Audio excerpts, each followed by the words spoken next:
Joel Berry is the writer of the article that banned the Babylon Bee from Twitter. We're going to take a look at the article right now. All right. This is the article that banned the Babylon Bee from Twitter that Joel Berry wrote. It says this: the Babylon Bee's Man of the Year is Rachel Levine. This is written in March 15th, 2022. For those that don't know who Rachel Levine is, she's the U.S. Assistant Secretary for Health for the U.S. Department of Health and Human Services. This man poses as a woman. He came out and, publicly stated that he's a woman now and he's in charge of our health, which is awesome.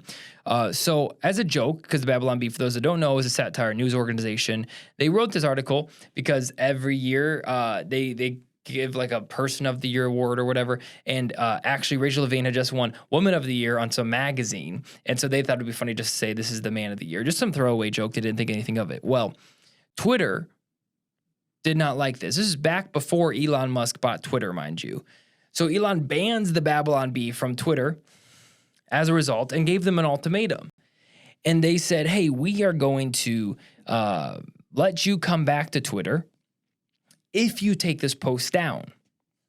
To which Seth Dillon and Kyle Mann and the rest of the crew at the Babylon Bee said, no, I'm sorry. Like our convictions are more important than your rules. And we will be willing to lose millions of followers on or at that point, maybe 800, 700,000 followers on their Twitter page to stand up for what's right. And what's right is that comedy should be all-inclusive. That just because you identify as something, that doesn't mean you get to not be made fun of anymore or have a joke written about you because it's hate speech. So they said, no, we're not going to take it down. So Twitter banned their account. And if you want to get the full story, both Joel Berry and Kyle Mann came on my podcast to tell me about the story. So if you want to hear a better version of it, you can go to those clips. Anyway, this story gets crazy here because Elon Musk apparently is a massive Babylon Bee fan, which I think the Babylon Bee guys knew a little bit, but he was a big fan to the point of when they stopped posting on Twitter, Elon DM'd them and said, hey guys, where are you guys? Have you guys been banned? But they couldn't answer, and they couldn't answer because they were banned. So they literally had a DM of Elon Musk sitting there in their account, and they couldn't respond to it because they were banned. That's how crazy this situation was.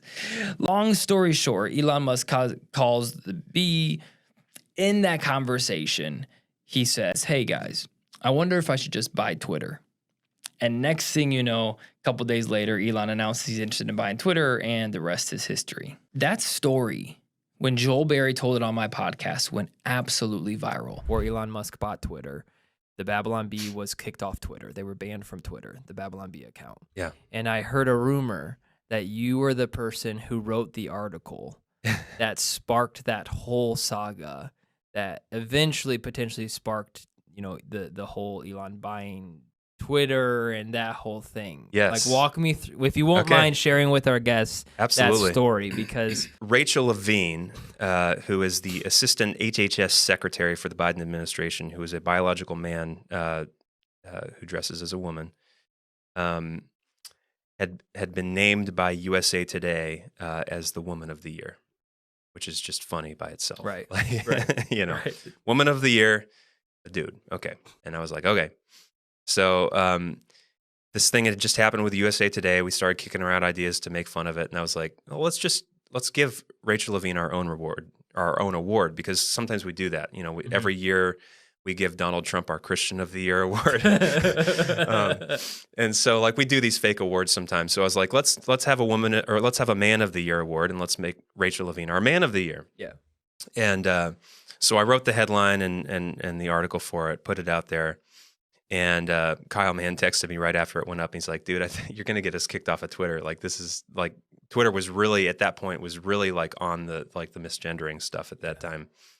And sure enough, I think the next day or a little bit later, we were suspended from Twitter. It was the first video I had ever made that got over 5,000 views. It got over 10,000 views, and over all the way to where it now has over 400,000 views.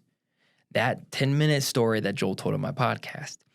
We had another segment of our podcast when we talked about the Babylon Bee received a couple cease and desist letters from even like companies like Awana, for those that know who that is. That video received over 300,000 views. And so it was just because of those 2 clips and Joel Berry's willingness to drive to come on my show that my channel was not only monetized, but now all of a sudden I have a little more credibility for my show.